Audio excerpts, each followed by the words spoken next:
Tu planterais une vigne comme ça à Bordeaux ou dans le sud, sur un terrain comme ça, ça donnerait rien. Il va y avoir la pause casse-croûte tout à l'heure.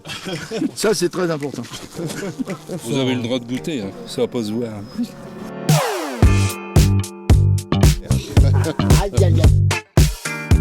On vous accueille ce matin donc pour les 10e vendanges du charbonnet. C'est une très belle récolte aujourd'hui.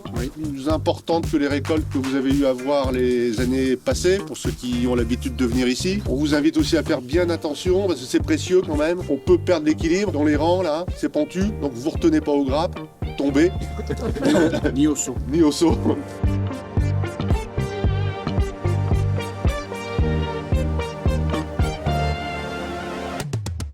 Et bonjour à tous, ça y est, c'est les vendanges à Icourt 2022. Superbe récolte. On n'a jamais eu autant de raisins depuis 10 ans. En plus, c'est un sanitaire irréprochable. Pas de mildiou, pas d'oïdium. Si je prends un petit raisin comme ça, j'en ai goûté beaucoup, vous en doutez. La peau, elle est juste résistante comme il faut. Le pépin, il craque. On a une petite dominance sucrée, mais il y a la belle acidité du chardonnay derrière et notre climat septentrional, bien sûr, qui contribue à ça. En tout cas, c'est génial, c'est très prometteur. Il y en a 3 fois plus que l'an dernier, paraît-il. Pour l'instant, le plus dur, ça va être de tout porter jusqu'en bas, c'est ça? Oui, fallait pas le dire, ça.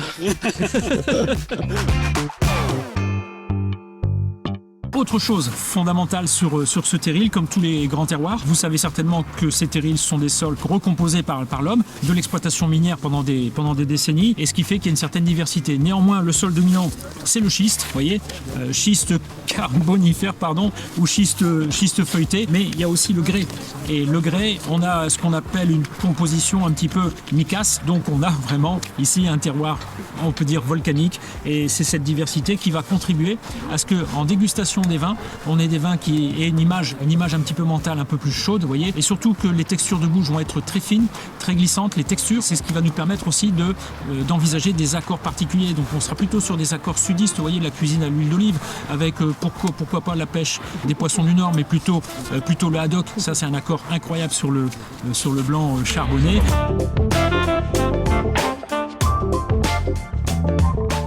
On est venu il y a 4 ans et puis on a envie de revenir. Voilà. C'est bien. Que c'est sympa. C'est pas trop physique quand même? Bon, ça va. On s'en sort. À la journée, ça va encore.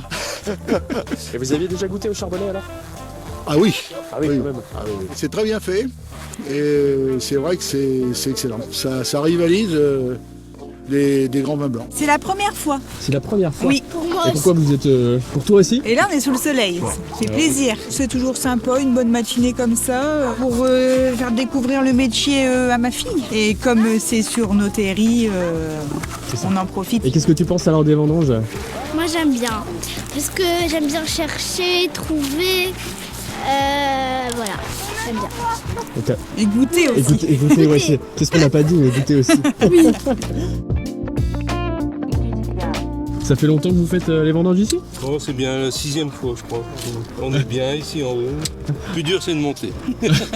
Ça permet de tester la mécanique, voir si on est encore capable. Ouais. Vous avez déjà goûté au charbonnet alors? Sobrement. Ah oui. Et alors? Ah bah, excellent. Hein. Ah ouais. Oh, cette année, ça va être excellent, je pense. Ah oui. Ils vont battre les records. Je pense. Bonne récolte, un bon millésime en Oh, perspective. bah oui, j'ai jamais vu un raisin aussi abondant et aussi propre. Vous l'avez goûté secrètement ou pas? Oui, Et alors? secrètement. Il est très sucré. Vous avez le droit de goûter. Hein. Oh, c'est gentil. Je veux bien. Allez, hop. Oh, c'est fort aimable. Bah ouais, ça va pas se voir. Allez, la dernière. C'est bon, chef, on peut y aller. Du coup, on va au pressoir.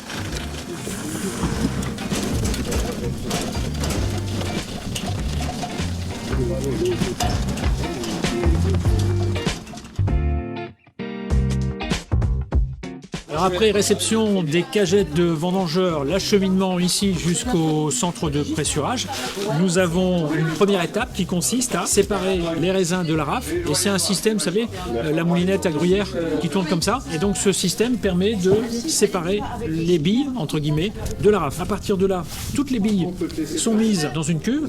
On ajoute de la neige carbonique pour baisser en température et descendre à peu près jusqu'à 8-10 degrés. Mais ça ne va pas se faire tout de suite, bien sûr, ça va se faire progressivement. Ce refroidissement va permettre ce qu'on appelle la macération pelliculaire. Donc ce temps de macération va permettre de capter le maximum d'arômes pelliculaires. Et demain, pressurage, et on remet le jus en cuve pour laisser se faire le débourbage des impuretés. Voilà. Et c'est seulement après qu'il y aura la mise en barrique pour la fermentation alcoolique. Donc on va se déguster en 2019. Peu importe le flacon, c'est le contenu qui compte. Les bons moments de la viticulture. Je suis basée à Paris. Eric. C'est comme beaucoup de personnes, des fois, qui sont assez discrètes, assez humbles. Ils ne disent pas grand-chose, mais derrière ça, il y a toute une réflexion et c'est ce qui se passe ici. Ouais. C'est un vin qui a une retenue, qui a une réserve, mais qui dégage une richesse, une corpulence assez bluffante. Alors quand on déguste comme ça, on a envie de dire tout de suite ce qu'il semble, mais en fait, il ne veut pas nous dire grand-chose, quoi. Il y a l'intensité, comme dit Henri. L'attaque est assez vive, et ensuite en bouche, moi je trouve qu'il est très puissant, et puis je le garde longtemps. Là. Je vous parle et je l'ai toujours en bouche. Ouais. Moi je ne retrouve pas le goût du charbon. Et fort heureusement, moi ce que je trouve, c'est qui est surprenant pour un vin du Pas de Calais, c'est qu'il ait autant de puissance et de souplesse en même temps. C'est donc issu d'un raisin mûr. Ça sent d'abord en fait, je pense à la fleur de vigne. Ouais. Au mois de mai-juin, on peut ressentir ça, c'est très, très subtil. Curieusement, mais ça s'explique. Il y a aussi la végétation du terril. Et après, ce qui fait le corps, l'envergure, c'est la solidité du sol. Et en bouche, la première approche, quand on n'a pas oxygéné ce vin, c'est la finesse. C'est la finesse, c'est ça qui est incroyable. Et comme l'a dit Henri, ça prend un corps, une puissance, mais pas dans l'immédiat. Oh là, j'étais pas loin. T'as aussi eu une photo? Mais c'est peut-être plus facile de se faire une place en tant que vigneron au pays de la bière parce qu'on n'est pas nombreux. Et c'est donc beaucoup plus facile d'être meilleur que les autres. Vous venez avec des connaissances viticoles alors que vous êtes en terrain inculte et vous êtes accueillis comme un dieu, ça faute votre ego. Et ma foi, écoutez, c'est fort agréable. Voilà.